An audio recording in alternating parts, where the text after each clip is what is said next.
Hi, it's Sandra from MyHana. I'm a speech therapist. I also have a young man on the spectrum in my life. That's my son. And would love to share with you more things that we do here at MyHana. This little course is about funding services. It's a very general overview. MyHana has lots of great information about funding services to help you through this because, let's face it, we all need a little help financially with this. So let's get started. There are different types of funding. There are self-paid, which is self-explanatory. You pay for what you can. There's scholarships and subsidies, and that can be through different organizations that, let's say, specialize in services for people with autism or different disabilities. There's also subsidies, which might pay for part or all of a service for a certain period of time. You can apply to the government for, let's say, SSI, which helps people with disabilities, for example, insurance, and any other grants or funding sources that you can find. Um, for example, there's United Way or the Autism Society of America. Just troll the internet and you could probably at least find what's been out there and see if it's still available. We do that often here. Um, so government funding, of course, the government is complex and so is some of the funding. So there is SSI, and that is federal government funding, but you could also get state funding or local city government funding. And you can actually go on the government websites and look for those kinds of things. Um, Normally, these things don't happen overnight. You need to, let's say, apply within certain windows of time. There may be a very long time for the application to be reviewed because there's a lot of people applying for certain things and you need to be patient. And so you might want to have other backup sources. Um, and MyHana can show you how to do SSI as a special service as part of what they do, or what we do, excuse me. Um, and so how to get it is a process. There are government supported programs, and we can talk about how you get those. Um, you just need to be very patient to get those kind of things. There's a lot of different programs.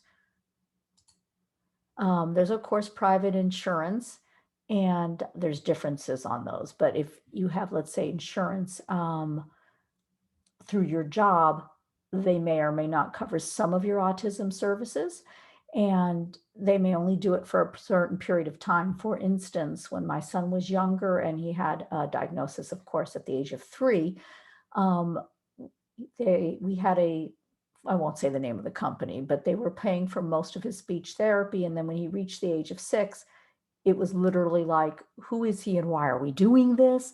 And we had to kind of show him all of his initial paperwork again, keep everything, don't throw it away. Um, because there may have been a changeover in management. One side of the organization did not know what the other side was doing. So we were able to get that stuff restarted, but we had to keep on top of that.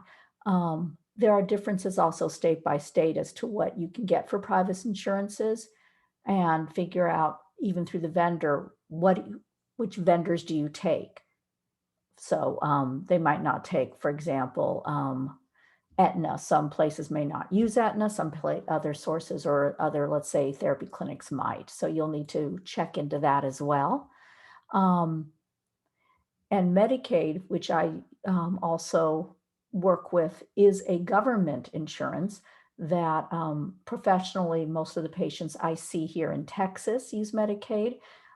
They subsidize many different kinds of services for adults and children. They have a lot of regulations and there are different kinds of Medicaid. So they pre-approve things. You normally go by a referral from a doctor, and the doctor will refer, let's say, to a therapist who goes out and does an evaluation, writes that all up, sends it to the doctor signs it. It also goes to the insurance, and the insurance might look and say, do we want to fund this service? Um, so it's a bit of a maze, and please be aware, and this is my personal opinion, but I think it's also fact too, so it's a little of both. Insurance is a business. So they may want to help, or certain people want to help, but it's a business. So they're always trying to cut costs, which means it affects what they're funding for your children and for adults. Keep that in mind and stay on top of it all. Um, we do have a section here on My HANA for applying for SSI, and it's really great. They'll help you through the process. It's not very expensive. It's like an additional $20, I believe, and it's worth the money. They'll make sure that it's done correctly so you don't have to do it again or you miss something because every time there's a delay and you reapply, it can set you back under a pile of other people's applications. Um, so they can help you with that. And you are your child's best advocate. And if you're on the spectrum yourself, please advocate for yourself or ask for somebody to help you because none of this will happen automatically. You have to keep asking and asking and asking. And if somebody tells you no, say why. Now, there may be a very good reason why a company or an insurance won't fund you. But once you know, you can always ask. Here's a good clue for many services, but always ask, so who else do you think I can talk to? Keep asking other people. Who do you recommend I talk to? If you can't help me, do you have any ideas? So keep asking and asking. Take care of yourself and let My HANA help you. Let your whole network help you.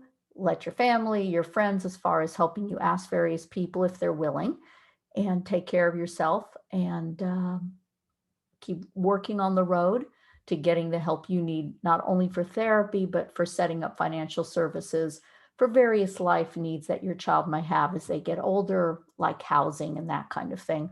We'll be going into that further. Thank you for watching this. Once again, I'm Sandra. I'm the mom of a young man with autism, also a speech therapist, and thanks for being here.